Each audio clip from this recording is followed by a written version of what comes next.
Kita lanjut lagi ke soal nomor 31. Di situ topiknya tentang relativitas. Ada seorang pengamat bergerak dengan kecepatan 0,6 c menyusur permukaan bumi. C adalah cepat rambat cahaya dalam ruang hampa. Pengamat itu melewati sebuah bangun di bumi yang terlihat olehnya sebagai sebuah lingkaran. Nah, menurut pengamat yang ada di pesawat, bangunnya berupa lingkaran seperti ini ya.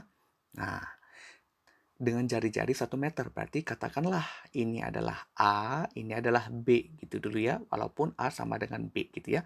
Nah, ini oleh pengamat dalam pesawat. Nah, katanya apa? Bangun geometris itu jika dilihat oleh orang yang diam di bumi berupa elips. Nah, ternyata menurut orang yang ada di bumi, bangunnya tidak lagi lingkaran, artinya sudah melar ya, sudah melebar. Nah, tapi dengan salah satu sisi saja, ialah karena pesawat itu kan bergerak misalkan pada horizontal saja atau vertikal saja. Berarti saya asumsikan di sini pada arah horizontal dia bergerak. Nah, ini menurut pengamat di bumi.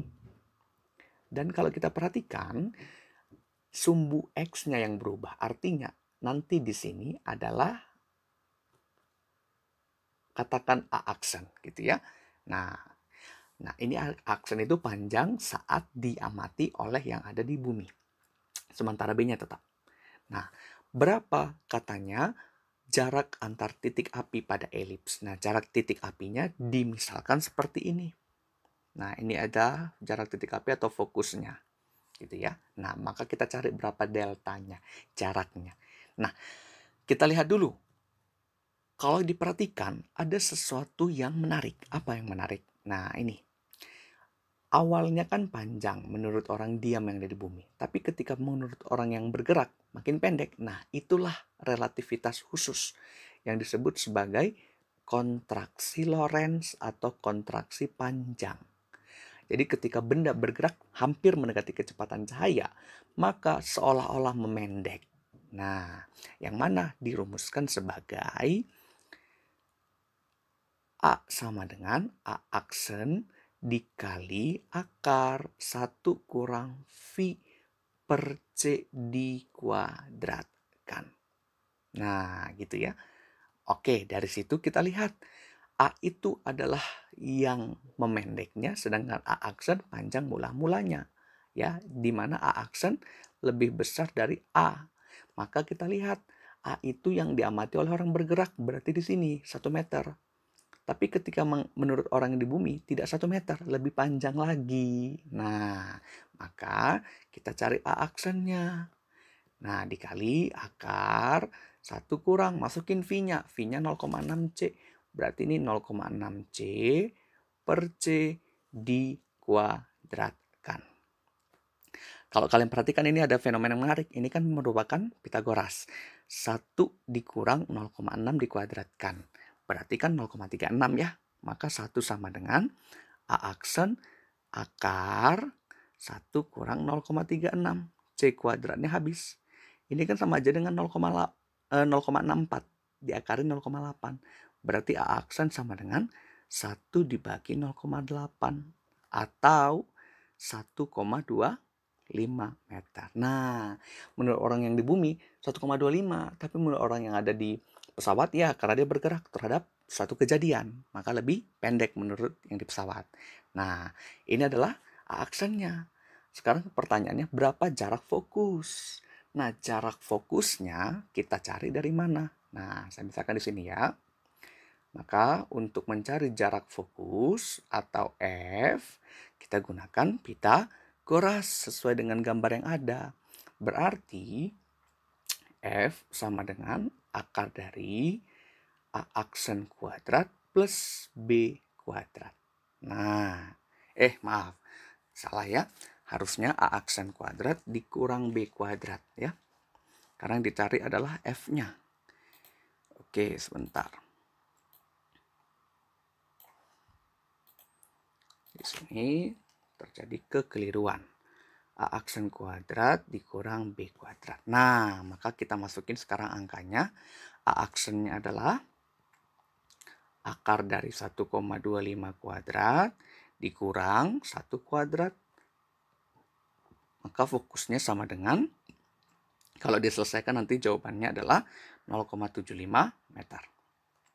Nah, itu jadi untuk mencari sesuatu yang bergerak terhadap kejadian yang diam, kita gunakan konsep relativitas khusus. Maka jawaban yang tepat adalah B. Nah, ini sedikit memang lebih panjang ya. Nah, tapi kalau kalian sungguh-sungguh mempelajarinya pasti bisa. Nah, sebentar, itu kan fokusnya. Ayo, ada salah lagi. Kan ditanya adalah jarak antar titik api. Berarti nanti jarak antar titik apinya adalah 2F ya. Maka yaitu 1,5 meter. Nah, oke. Terdapat kekeliruan lagi di sini. Ini berarti salah, teman-teman. Tuh, jadi ketelitian ya. Hal yang perlu dipetik dari kasus ini adalah ketelitian. Berarti 1,5 ya jawaban yang tepat, yaitu yang C. Nah, karena dia jaraknya ya.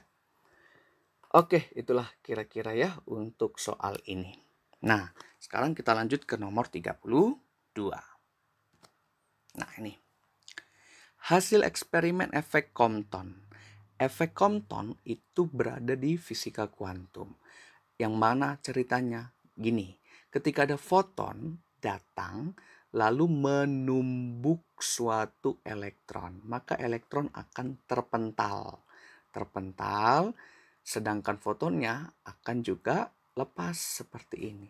Nah, jadi ini adalah salah satu bukti bahwa cahaya berfungsi atau berperan atau dipandang sebagai partikel karena dia bisa menggeser kedudukan elektron sehingga bergerak dengan kelajuan tertentu dan fotonnya juga memiliki sudut tertentu. Nah, itu efek Compton. Nah, jadi nanti di sini ada perbedaan panjang gelombang. Nah, terdapat perbedaan panjang gelombang yaitu makin besar. Nah, gitu kira-kira ya. Jadi, untuk efek Compton merupakan penjelasan atau pendukung pandangan bahwa cahaya adalah partikel. Ya, jadi dia bisa menumbuk elektron. Jadi foton menumbuk elektron. Membuktikan bahwa foton itu adalah atau cahaya itu adalah sebagai partikel. Gitu ya. Oke, gampang. Kita lanjut lagi ke nomor 33. Nah, ini juga masih tentang foton. Dikatakan foton dari cahaya A memiliki 2 kali energi dari foton cahaya B. Berarti EA sama dengan 2EB. Perbandingan antara momentum foton. Momentum itu kan P ya. Berarti momentum foton A banding momentum foton B. Ingat ini adalah foton ya. Ceritanya adalah foton. Berarti untuk fisika klasik kita abaikan. Kita sudah tidak pakai itu lagi. Sehingga untuk rumus momentum pada foton bukan M kali V yang di linier. Tapi energi foton dibagi kecepatan cahaya. Nah, kalau kita perhatikan bahwa kecepatan cahaya itu kan sama menurut relativitas khusus Einstein. Nah, sehingga P akan berbanding lurus dengan E. Nah, maka P akan sebanding dengan E. Sehingga kita cari dari mana? PA per PB sama dengan EA per EB. Berarti EA-nya 2 kali EB, EB-nya tetap EB.